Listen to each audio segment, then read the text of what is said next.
Let us listen to Frank in silence as we prepare for worship, and Frank will play us lists via Crucis stations 5 and 6. Thanks, Frank.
Tēnā koutou, te whānau o Auckland Unitarians, me ngā Unitarians o te ao.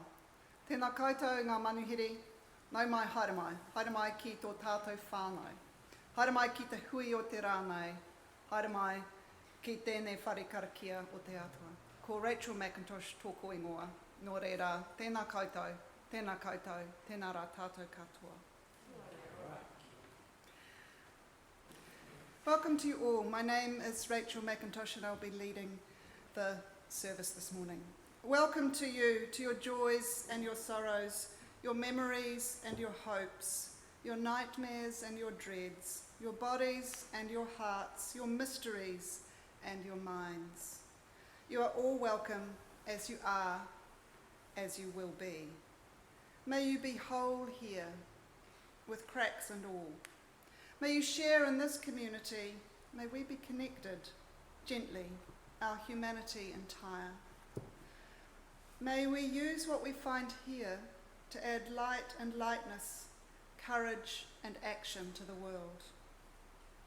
We opened with Morning is Broken because there is light and there is beauty in the world, and these things are necessary to having courage and to bending the arc of the universe.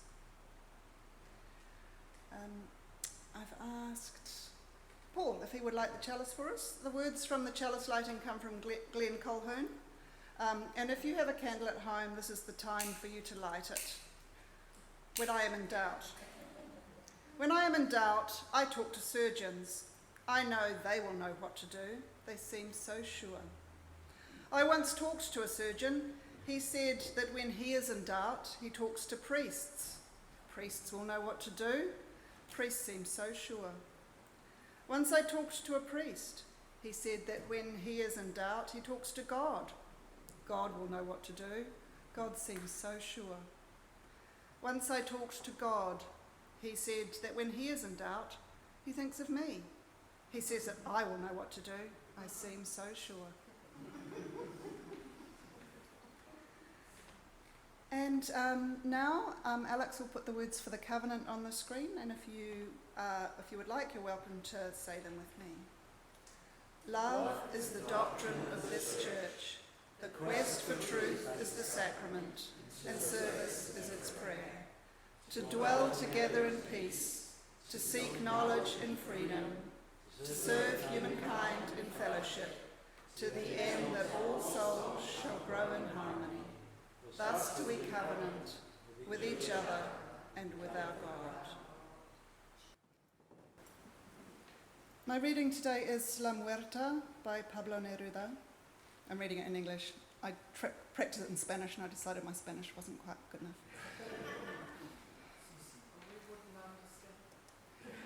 La Muerta, Pablo Neruda. If suddenly you do not exist, if suddenly you no longer live, I shall live on.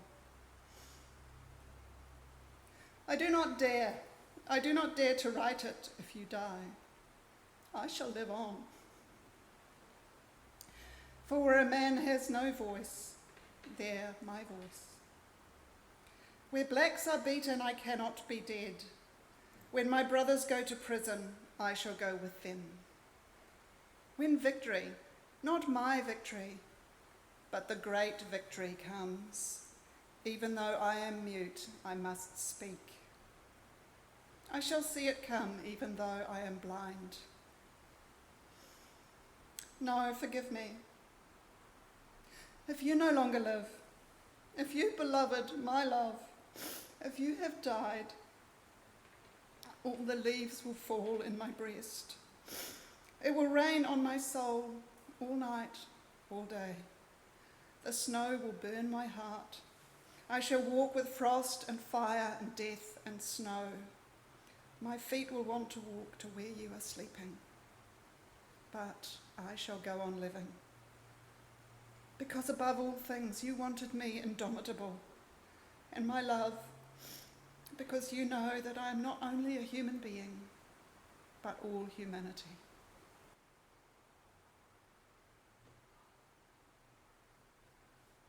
Somebody put tissues up here. Thank you to the angel who did that. And my musing this morning is called Bending the Arc of the Universe.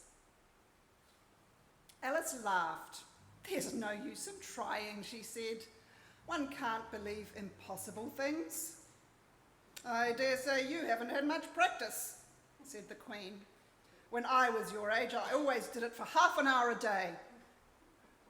Why, sometimes I've believed as many as six impossible things before breakfast. We know because of science, the enlightenment, telescopes, that compared with us, the universe is big. We may have seen that meme that shows two photos of the Milky Way, one taken before and one taken after we have made a mistake. Clue? It's the same photo. My musing today has as its starting point not Alice actually, but the quote, The arc of the moral universe is long, but it bends towards justice. My sermon topic, Bending the Arc of the Universe, has taken liberties with the quote already and may seem arrogant. How could we bend the arc of the universe? But I'm aiming rather for audacious. As Paul said when I sent him my title, may as well aim big. But surely it's impossible to think that we can have any effect on the arc of the universe. How, when we are beset by our personal concerns, by bereavement, by relationship problems, by money worries, by our grief over floods and landslides and the interminable infernal heat of the warming planet, how then can we expect to make a difference? Surely it's impossible. Just one impossible thing to believe before breakfast. Our personal concerns and the size of the problems are just two impossibilities. I'm not the first person to take liberties with the quote, and I'll take us briefly through the 19th century origin of the image and the 20th century use of it that made it famous. In 1853, Theodore Parker, Unitarian minister and prominent transcendentalist, published a collection of 10 sermons, including one that contained the following words: I do not pretend to understand the moral universe. The arc is a long one, and my eye reaches but little ways. I cannot calculate the curve and complete the figure by experience of sight. I can divine it by conscience, and from what I see, I am sure it bends towards justice. Parker was an abolitionist in the US who called for an end to slavery.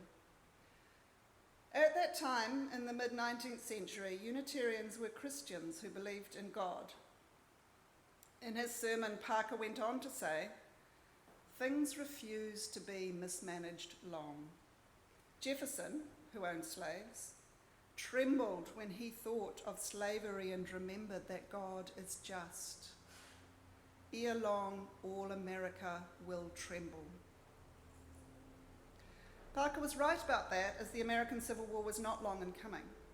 All America did tremble. The arc of the moral universe surely bent towards justice, as the outcome of the war saw the abolition of slavery in that country. Theodore Parker may have believed that God is just, but he didn't just leave it to God. He himself worked tirelessly for the cause. He saw that human endeavour was an essential part of the moral universe. The Reverend Dr. Martin Luther King Jr. is the person who made the quote famous.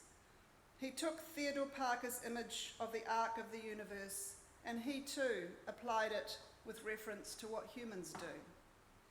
He used the image more than once, and here I quote from an essay he wrote in 1958, more than 100 years after Parker, our Unitarian forebear. Evil may so shape events that Caesar will occupy a palace and Christ a cross. But that same Christ will rise up and split history into AD and BC, so that even the life of Caesar must be dated by his name. Yes, the arc of the moral universe is long, but it bends towards justice. King's paraphrasing of Parker was punchier, and he crystallised the image into a quote that many people know.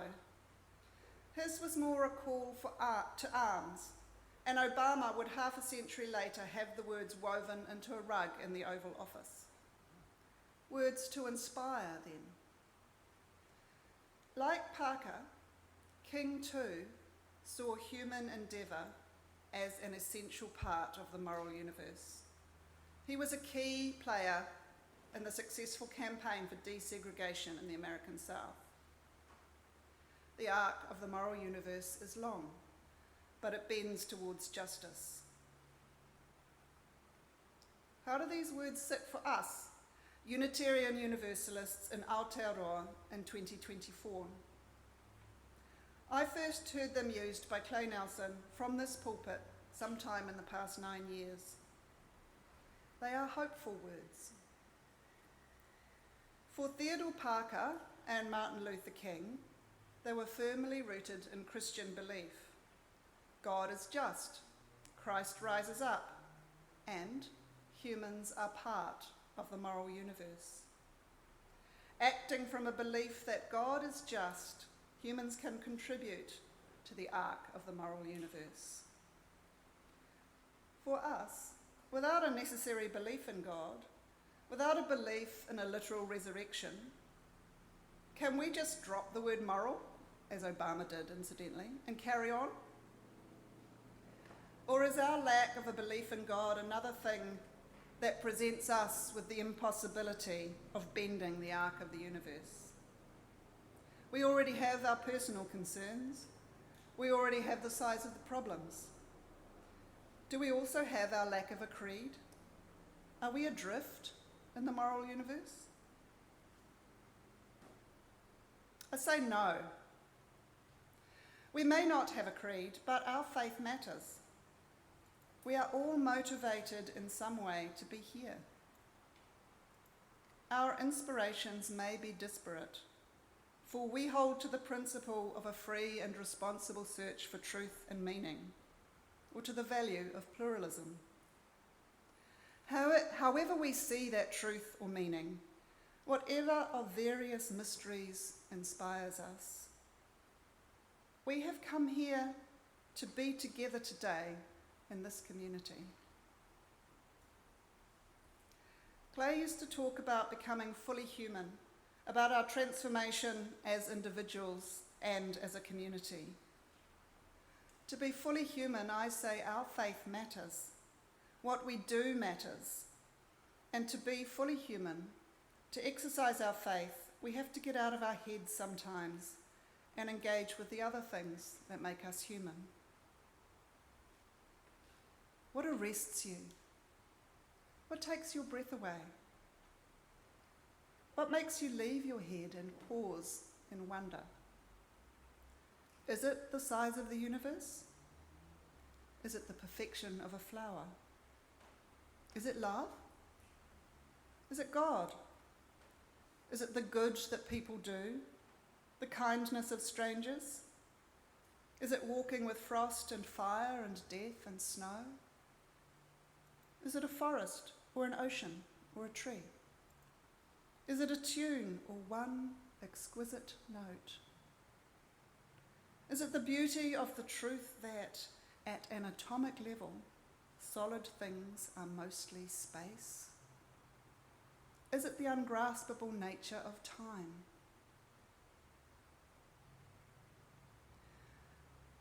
When we can feel our sense of wonder and mystery and integrate this with our heads and our hearts, we are truly engaged in the project of becoming fully human.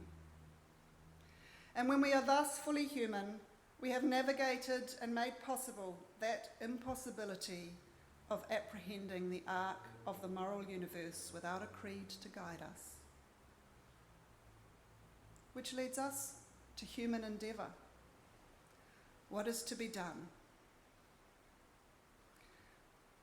Both Theodore Parker and Martin Luther King were part of a human endeavour for racial justice, a work in progress. In Aotearoa right now there is an issue of justice. The arc of moral history had been bending towards justice for te reo Māori. People returning to this country after a few years overseas have often been struck by how much more they encounter te reo on their return. Te reo has been blossoming.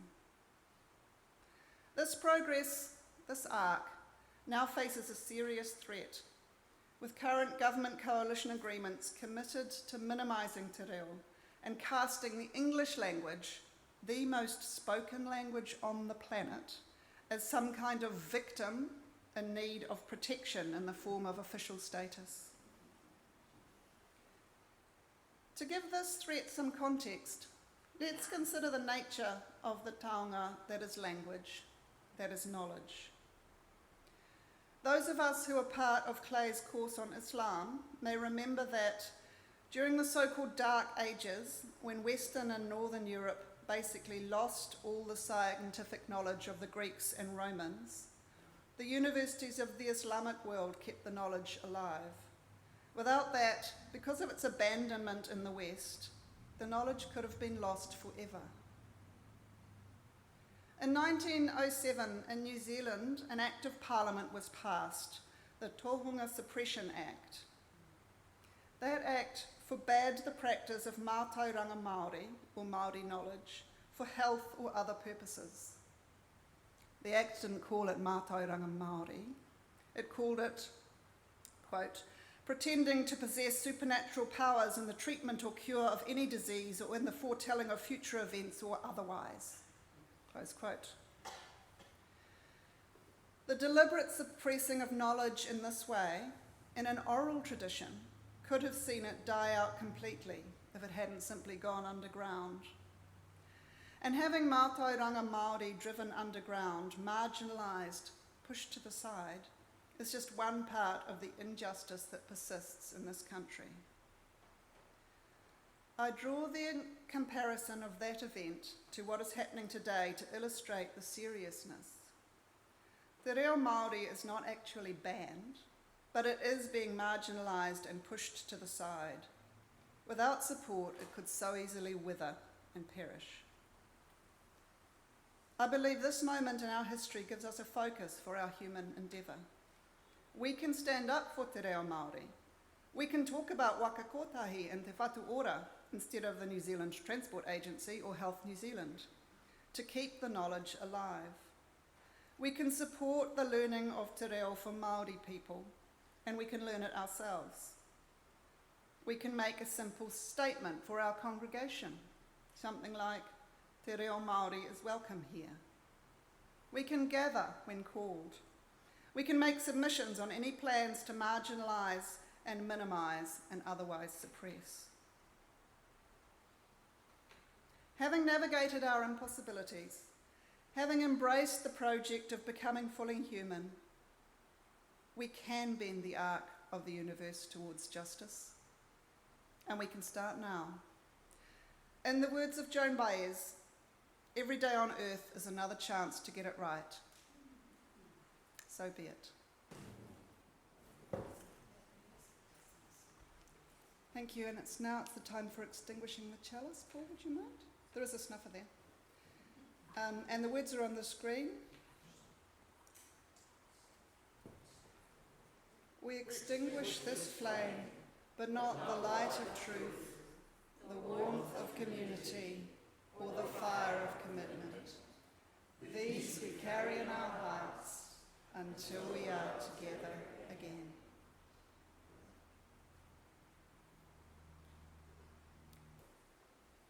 Okay. For my closing words, I have a poem by Maya Angelou, A Brave and Startling Truth. After that, we will have discussion groups. I'll give you the question. We'll also have a postlude by Frank. A brave and startling truth.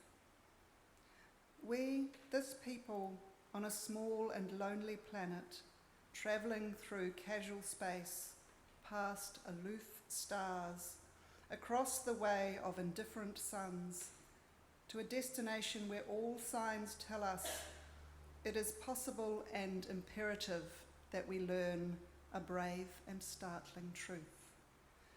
And when we come to it, to the day of peacemaking, when we release our fingers from fists of hostility and allow the pure air to cool our palms, when we come to it, when the curtain falls on the minstrel show of hate and faces sooted with scorn are scrubbed clean, when battlefields and Colosseum no longer rake our unique and particular sons and daughters up with bruised and bloody grass to lie in identical plots in foreign soil. When the rapacious storming of the churches, the screaming racket in the temples have ceased, when the pennants are waving gaily, when the banners of the world tremble stoutly in the good, clean breeze, when we come to it, when we let the rifles fall from our shoulders and children dress their dolls in flags of truce, when landmines of death have been removed and the aged can walk into evenings of peace, when religious ritual is not perfumed by the incense of burning flesh and childhood dreams are not kicked awake by nightmares of abuse. When we come to it, then we will confess that not the pyramids with their stones set in mysterious perfection, nor the gardens of Babylon hanging as eternal beauty in our collective memory, not the Grand Canyon kindled into delicious colour by western sunsets, nor the Danube flowing its blue soul into Europe, not the sacred peak of Mount Fuji stretching to the rising sun, neither Father Amazon nor Mother Mississippi, who without favour nurture all creatures in the depths and on the shores. These are not the only wonders of the world. When we come to it, we, this people, on this minuscule and kithless globe, who reach daily for the bomb, the blade and the dagger, yet who petition in the dark for tokens of peace. We, this people, on this mote of matter, in whose mouths abide cankerous words, which challenge our very existence, yet out of those same mouths come songs of such exquisite sweetness that the heart falters in its labour and the body is quieted into awe. We, this people, on this small and drifting planet, whose hands can strike with such abandon that in a twinkling life is sapped from the living, yet those same hands can touch with such healing, irresistible tenderness, that the haughty neck is happy to bow, and the proud back is glad to bend. Out of such chaos, such contradiction, we learn that we are neither devils nor divines. When we come to it, this people on this wayward floating body, created on this earth, of this earth, have the power to fashion for this earth a climate where every man and every woman can live freely without sanctimonious piety, without crippling fear. When we come to it, we must confess that we are the possible, we are the miraculous, the true wonder of this world. That is when, and only when, we come to it.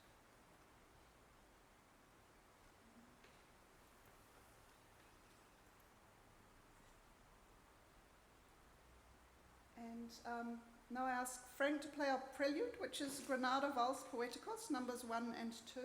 Thank you, Frank. And after that, there will be discussion groups, so groups of about 5 or 6, and Alex will put the questions up on the screen. Frank, thank you.